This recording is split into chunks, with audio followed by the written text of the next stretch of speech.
Hey everyone, last week's Top Tuesday we talked about the top 10 worst comic book movie castings, and this week we're continuing that, and it is the top 10 best comic book movie castings. Alright, let's get it started. Number 10, Viola Davis as Amanda Waller. From what I've seen of Amanda Waller, she's always been a tougher lady, you know, that's why they call her the Wall. And Viola Davis, I've only seen her in How to Get Away with Murder, and only a little bit. I don't really watch that show. But I think they chose an amazing actress for that part. I think she nailed the part.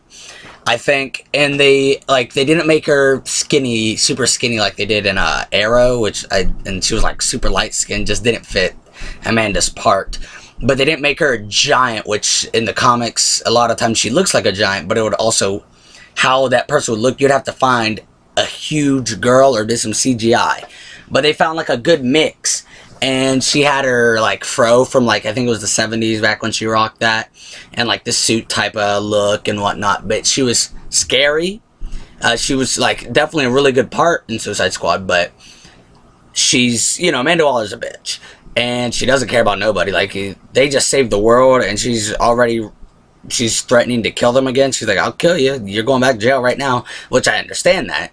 But, like, she ain't gotta be a bitch about it, you know what I mean? But yeah, Amanda Waller, she was Viola Davis as Amanda Waller. She was very scary. She did really good as Amanda Waller. Number 9, we got Chris Hemsworth as Thor. If you know me, I'm not a big Thor guy. I never have been. I've grown to liking Thor more now that it's Jane Foster's Thor. But I'm just not a huge Thor fan. The first movie's is good. The second movie, it is terrible. But it's really just Thor's type of thing. Like Wonder Woman, I don't really get into her, Hercules, etc. You know, God type people. I don't really get into their type of storyline and whatnot. I don't really get into their type of stuff. So like Thor, when he's with the Avengers, or Wonder Woman when she's with the Justice League, I'm down for that. I can watch it. I can't watch full-on Thor movies. That's why I'm hoping Thor Ragnarok will be good, because it's bringing in Executioner. Is it bringing in Enchantress? I would assume so, since, you know, they're sort of hand in hand. And it's bringing in Hulk again, so I think that'll be cool to see Hulk and Thor chilling, you know, doing whatever they're doing. But yeah, Chris Hemsworth, he gets the accent down. He's really dumb but smart, and like he gets all the, you know, mythology crap, you know, correct and sounds right. He pronounces Mjolnir good. How he acts, like he doesn't really understand the customs. He does that part well. And like you can tell that he's getting more familiar with them, but not as much. I think he's grown to looking more like Thor as the movies have went on, as his hair's gotten longer. And his costume, it hasn't changed too much, but still. He's a really good Thor. I've enjoyed seeing him. I'm sure Thor fans have too. If they haven't, well, that's insane. Number 8, Billy Crudup as Dr. Manhattan. Now, I mean, he's just, you know, in a green screen suit, but the voice is how I would picture Dr. Manhattan's voice. He has the attitude of, like, not caring for humans. Dr. Manhattan is my second favorite, Watchmen character. So, I think he did a really good job portraying Dr. Manhattan from the comics to the big screen. And, he looked really good, but I mean, that's, you know, just CGI, but still, either way, like, that's a good actor if, like, you can do the voice justice, too, like, not trying to be mean, but, like, when Johnny Knoxville was Leonardo in the first movie, I don't think he is in the second one. If he is, then he mastered it, but in the first movie, of the first Ninja Turtle movie, I couldn't get past his voice. All I heard was Johnny Knoxville. Same for Splinter. All I could hear was Monk. So, like, if I can get past that and not, like, hear, you know, a voice of that actor, and I hear this voice as that character, then that's good for me. And he portrays his attitude, and that's the voice I would have pictured Dr. Manhattan to have. And I think they did good with that. Number 7, Michael Fassbender as Magneto. Yeah, I like Sir Ian McKellen, but he's too old, in my opinion. Magneto is one of my favorite comic book characters of all time, and Michael Fassbender his costume's always good looking. I mean, it changes like each movie, but it always looks good, more accurate than the original Magneto did.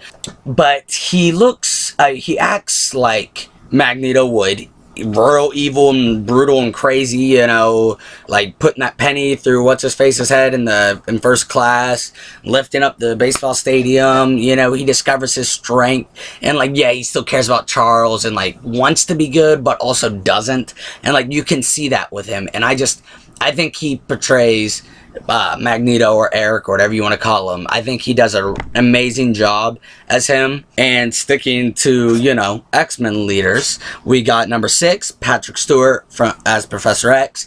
I like, what's his name, Patrick Stewart. If you're not saying, oh my god, that is Professor X, something's wrong with you, because he looks exactly like him. He's got the talking down, like how you would hear it in the cartoons, or how I would personally picture it. He does, I think, the young Professor X, I mean, I guess maybe it's because he's still young and needs the Master's powers, but I feel like most of the time it looks like he's shitting, and just when he's like, I just feel like his faces are too weird looking. I feel like Professor X does his more, like, they look more serious, and I could take him more seriously, and I picture him to be, he's a good Professor X, and I'm glad he's returning for the Wolverine movie. And I can't wait for that. How he acts with the other students, you know, with the other X-Men. He treats them like his children and whatnot. The young one, it's more just like they're all his buddies, you know, because they're all about the same age, you know what I mean? If you don't agree with that, like that, I don't even really need to explain Patrick Stewart's, but like that's a no-brainer. Number 5, still with X-Men, Hugh Jackman as Wolverine. Come on, guys. This was a no-brainer, obviously. He looks the part. Besides the fact that he's, you know, tall and Wolverine's short, he looks like Wolverine. He's got the hairstyle, he grunts, he talks like him. In all the movies, I mean, yeah, you know, he's had his faults and, you know, like X-Men Origins, but he does a really good job of Wolverine, trying to figure out his past, struggling with his anger and whatnot, falling for these different characters, wanting to be accepted, an angry guy who doesn't want other people being hurt, abused, etc.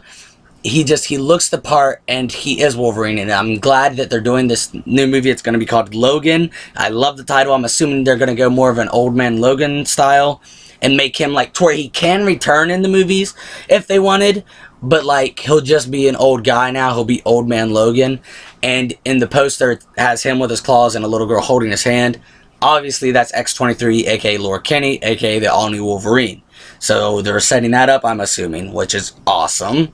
I'm all for that, because I love Laura Kinney. He is a fantastic Wolverine. That's really all I gotta say about it. Just, he's a fantastic Wolverine, and I couldn't picture anyone else as Wolverine. And I'm glad that, like, now that his contract's running out, or whatever is happening with that, that they're not like, okay, let's get a new actor to play him. They're getting, like, they're continuing it and making the actual new Wolverine, which is awesome. Number 4, Ron Perlman as Hellboy. Holy crap, I love Hellboy. Well, I don't actually, you know what's crazy? I don't even really like the Hellboy comics.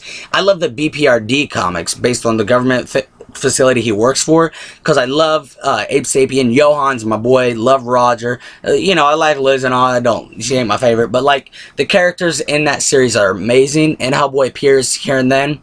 But from the Hellboy comics I have read, and the cartoons I've watched, and the BPRD comics I've read, he acts just like Hellboy. You know, you get that soft-loving tough guy, and he does his love for cats justice in those movies. I love that. He looks the part, definitely.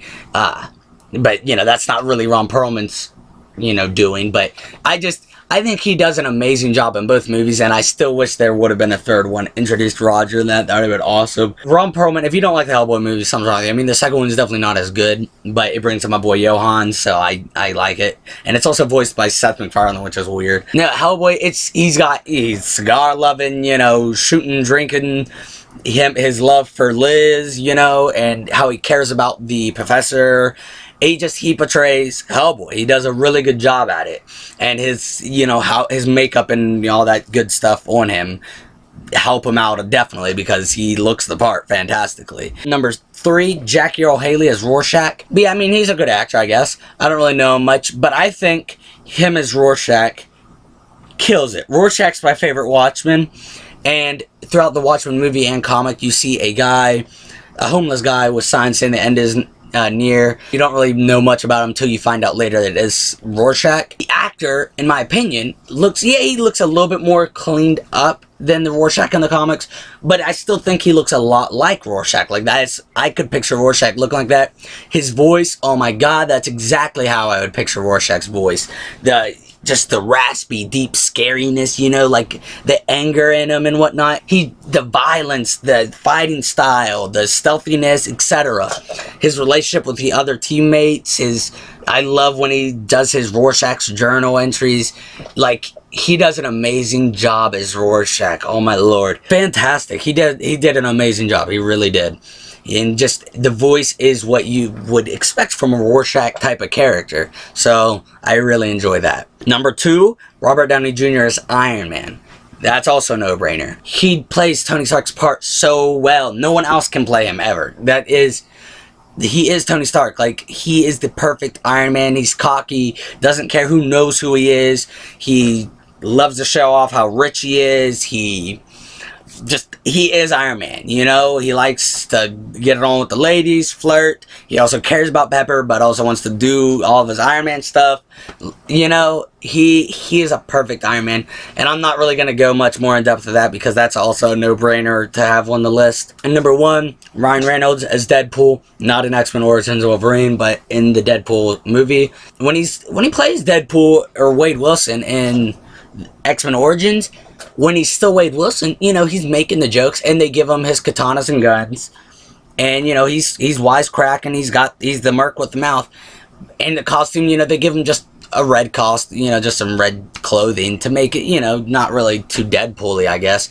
But yeah, besides them changing him into that monster Baraka wannabe, he was a good Deadpool in that too, honestly.